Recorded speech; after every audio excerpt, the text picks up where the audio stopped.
नमस्कार, आप देख रहे हैं 4 पीएम। मैं हूं आपके साथ सिमरन। भारतीय जनता पार्टी के लिए लोकसभा चुनाव 2024 के नतीजे वैसे नहीं रहे जैसे पार्टी चाह रही थी। बेशक भाजपा फिर से सत्ता पर काबिज है और नरेंद्र मोदी ही प्रधानमंत्री की कुर्सी पर भी बैठे हैं, लेकिन भाजपा को ये सत्ता और मोदी को ये कुर्सी इस बार अपनी दम पर नहीं बल्कि सहयोगियों के रहमो करम और उनकी मेहरबानी से मिली है। यही कारण है कि इस बार मोदी साहब वो हेकड़ी और वो मनमानी नहीं चला पाएंगे जो पिछले 2 कार्यकालों के दौरान पिछले 10 सालों से वो करते आए हैं। यही कारण है कि इस बार भाजपा पीएम मोदी को एनडीए के अपने सहयोगियों को साथ लेकर चलना पड़ रहा है और चलना ही पड़ेगा, वरना ये वो ही मोदी जी हैं जो पिछले 10 सालों तक एनडीए के साथियों से बैठक करने तक से कतराते थे, लेकिन अब उन्हें इन सहयोगियों को हर मुद्दे पर साथ लेकर चलने की जरूरत है। साथ ही इन सहयोगियों की मांगों को भी मानना उनकी मजबूरी है। लोकसभा चुनाव में मनवांछित सफलता ना मिलने के बाद अब भाजपा का प्रयास इस साल राज्यों में होने वाले विधानसभा चुनावों में बेहतर प्रदर्शन करने का है, लेकिन इस साल जिन राज्यों में विधानसभा चुनाव होने हैं वहां बीजेपी की हालत अच्छी नहीं दिख रही है, फिर वो चाहे हरियाणा हो, महाराष्ट्र हो या फिर झारखंड। ये कारण है कि बीजेपी यहाँ ज्यादा मेहनत कर रही है ताकि लोकसभा चुनाव के झटके को यहाँ कवर किया जा सके। लेकिन अब एनडीए व सरकार के सहयोगी ही भाजपा की उम्मीदों को यहाँ भी कमजोर कर रहे हैं और इसकी राह में रोड़े अटकाने का काम कर रहे हैं। अगर झारखंड की बात करें तो यहाँ अभी इंडिया गठबंधन में शामिल झामुमो, कांग्रेस और राजद की सरकार है। ऐसे में झारखंड विधानसभा चुनाव के लिए भाजपा के सामने वैसे भी हेमंत सोरेन के रूप में एक मजबूत चुनौती है, क्योंकि बीजेपी द्वारा हेमंत सोरेन को जेल भेजने का दाव उल्टा पड़ता दिख रहा है। जेल से बाहर आने के बाद हेमंत की लोकप्रियता में और भी बढ़ोतरी देखी जा रही है। वो जमीन पर उतरकर लोगों के बीच जाकर जनता का नेता बनने का प्रयास कर रहे हैं। वहीं झारखंड में भाजपा के लिए आदिवासियों का गुस्सा भी खतरा पैदा कर रहा है, जिसका खामियाजा बीजेपी को लोकसभा चुनाव में भी प्रदेश में उठाना पड़ा था। ऐसे में भाजपा के सामने झारखंड में वैसे भी चुनौतियां कम नहीं है, ऊपर से अब उसके अपने ही सहयोगी झारखंड में भाजपा के लिए मुश्किलें बढ़ाने का काम कर रहे हैं। दरअसल बिहार को काटकर बने झारखंड में बिहार का काफी ज्यादा असर है। यही कारण है कि बिहार के क्षेत्रीय दल भी झारखंड विधानसभा चुनाव में अपनी किस्मत आजमाना चाह रहे हैं, फिर वो चाहे नीतीश कुमार की जेडीयू हो या फिर जीतन राम मांझी की हिंदुस्तान आवाम मोर्चा। और यही क्षेत्रीय दल झारखंड में भाजपा का गेम बिगाड़ रहे हैं और इसके लिए मुसीबतें खड़ी कर रहे हैं। भाजपा प्रदेश की इंडिया गठबंधन सरकार को हटाने के लिए काफी प्रयास कर रही है।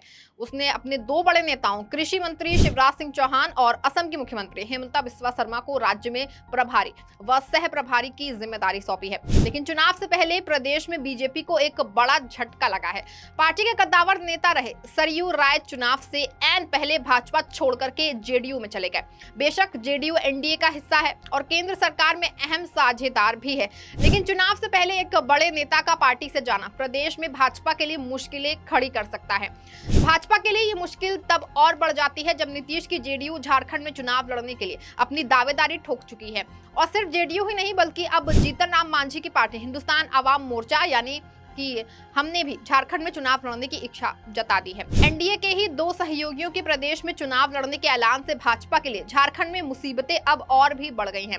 एनडीए में भाजपा के साथ ही नीतीश कुमार की जेडीयू इस बार झारखंड में जोर शोर से चुनाव लड़ने की तैयारी कर रही है। पार्टी ने 11 सीटों पर उम्मीदवारों के नाम फाइनल भी कर दिए हैं। यही नहीं, जेडीयू के राज्यसभा सांसद खीरू महतो ने तो यहाँ तक कहा है कि पार्टी पूरे झारखंड में चुनाव लड़ने के हिसाब से तैयारी कर रही है। हालांकि सीटों के संबंध में अंतिम फैसला बीजेपी के बड़े नेताओं से बातचीत के बाद ही लिया जाएगा, यानी जेडीयू झारखंड में अपना विस्तार करना चाह रही है। हालांकि जेडीयू में पहले भी झारखंड में अपनी किस्मत आजमाई है, लेकिन उसे सफलता हाथ नहीं लगी। 2019 में जेडीयू ने झारखंड में अकेले दम पर 40 और 2014 में 45 सीटों पर चुनाव लड़ा था, लेकिन तब वो एक भी सीट नहीं जीत सकी थी। लेकिन इस बार जेडीयू इसलिए भाजपा के लिए मुश्किलें खड़ी कर सकती है क्योंकि इस बार जब वो लोकसभा चुनाव में भाजपा अपने दम पर बहुमत में नहीं है, ऐसे में उसे सहयोगी दलों के साथ तालमेल बैठाते हुए सरकार चलानी है। सहयोगी दलों ने भी जेडीयू के साथ उसका सबसे पुराना रिश्ता है और ऐसा लगता है कि वो इस बार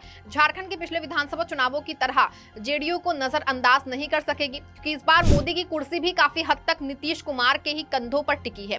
इसलिए जेडीयू को नजरअंदाज करना या नाराज करना मतलब केंद्र की सत्ता की स्थिरता पर संकट लाने जैसा होगा, क्योंकि नीतीश कुमार की सियासी फितरत तो भाजपा काफी अच्छे से जानती ही है। लेकिन मुश्किल ये है कि झारखंड में बीजेपी का पहले से ही ऑल झारखंड स्टूडेंट यूनियन के साथ समझौता है और ऐसे में बीजेपी को जेडीयू और आजसू को भी सीटें देनी होगी, जो कि दिक्कत कर सकता है। ऊपर से जेडीयू ने विधानसभा चुनाव से ठीक पहले बड़ा दाव खेलते हुए सरयू राय को पार्टी में शामिल कर लिया है। सरयू राय जमशेदपुर के इलाके में लोकप्रिय हैं और 2019 के विधानसभा चुनाव में उन्होंने तत्कालीन मुख्यमंत्री रघुवर दास को हरा दिया था। सरयू राय बीजेपी में ही थे, लेकिन 2019 के जो है विधानसभा चुनाव में पार्टी ने उन्हें टिकट नहीं दिया था, तो उन्होंने अपने रास्ते अलग कर लिए थे। सरयू राय के आने से निश्चित रूप से जेडीयू को मजबूती मिलेगी और जेडीयू सीटों के बंटवारे को लेकर बीजेपी का दबाव बना सकती है। लेकिन सिर्फ और जेडीयू और आजसू ही नहीं, बल्कि अब तो एनडीए के एक अन्य दल जीतन राम मांझी की हमने भी झारखंड चुनाव के लिए ताकत झोंक दी है। ऐसे में बीजेपी के सामने दूसरी बड़ी चुनौती अपने सहयोगी दलों के बीच सीटों के बंटवारे की है। एनडीए में बीजेपी के सहयोगी दल हिंदुस्तानी आवाम मोर्चा का कहना है कि वो राज्य में 5 से 6 विधानसभा सीटों पर चुनाव लड़ने की तैयारी कर रहा है और इसके लिए एनडीए से बात की जाएगी। पार्टी ने कहा कि अगर बात नहीं बनी तो अकेले चुनाव लड़ने पर विचार किया जाएगा। अब जेडीयू 11 सीटों पर ताल ठोक रहा है और हम 5 से 6 सीटों की मांग कर रहे हैं, जबकि आजसू पहले से ही साथ है। अब इन सबके बीच बीजेपी कैसे सीट बंटवारे को अंतिम रूप देगी, ये पार्टी के लिए सबसे बड़ी चुनौती है। पिछले विधानसभा चुनाव में बीजेपी और उसके सहयोगी आजसू के बीच जो है सीट बंटवारे को लेकर बात नहीं बन सकी थी और दोनों दल अलग थलग लड़ रहे थे। बीजेपी को विधानसभा चुनाव में इसका नुकसान हुआ था और वो सत्ता से बाहर हो गई थी। इस बार जब आजसू उसके साथ है, लेकिन अब जेडीयू और हम भी झारखंड में चुनाव लड़ने की तैयारी कर रहे हैं। ऐसे में देखना होगा कि बीजेपी किस तरह सीट बंटवारे में इन सभी दलों को मना पाएगी। यही नहीं, अगर बीजेपी सहयोगी दलों के साथ मिलकर झारखंड में सरकार बना भी लेती है तो उसे साथ मिलकर के ही आगे बढ़ना होगा और निश्चित रूप से ऐसे में उसके लिए सरकार चलाना आसान नहीं होगा।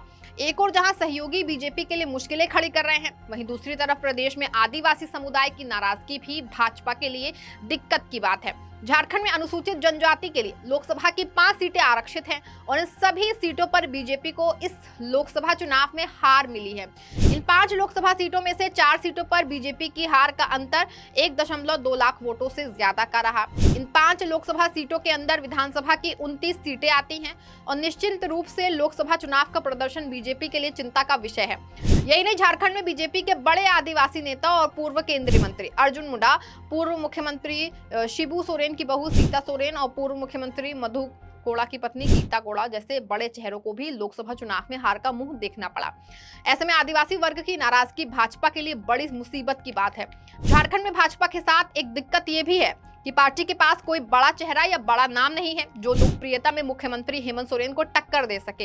हेमंत सोरेन झारखंड का एक बड़ा लोकप्रिय और जमीन से जुड़े रहने वाला चेहरा है। हेमंत झारखंड में प्रभावशाली आदिवासी समुदाय से आते हैं और इस समुदाय में उनकी पकड़ अच्छी है। उनके पिता पूर्व मुख्यमंत्री शिबू सोरेन को दिशोम गुरु के नाम से जाना जाता है। दिशोम गुरु का मतलब होता है देश का गुरु। वहीं 5 महीने तक जेल में रहने के बाद वापस आने के बाद से हेमंत और भी आक्रामक रणनीति के साथ मैदान में उतरे हैं। हेमंत सोरेन ने बीजेपी के खिलाफ जबरदस्त किलेबंदी शुरू कर दी है। उन्होंने आदिवासी कार्ड को भुनाने की कोशिश की है और कहा है कि वो आदिवासी के बेटे हैं और बीजेपी के सामने कतई नहीं झुकेंगे।